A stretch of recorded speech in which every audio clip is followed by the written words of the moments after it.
First of all, we're going to be explaining the relative atomic mass. Relative atomic mass is the simplest, so I figured we should explain it the first one. So, the definition of relative atomic mass means the average mass of all the isotopes that make up an element. Now, what are isotopes? Isotopes basically mean there are more masses, or I should say, more different types of masses for one element. For example, in 69.2% of the time, copper has a relative atomic mass of 63.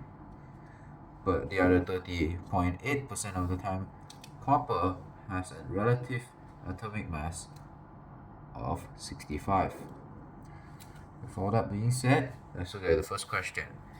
Calculate the relative atomic mass of copper to one decimal place. Here's our formula. To do this question, we should look at the formula. The formula is quite simple. The sum of isotope abundance. Isotope abundance basically means the amount of times you will get to see copper. For example, let's pretend that this is copper. Actually,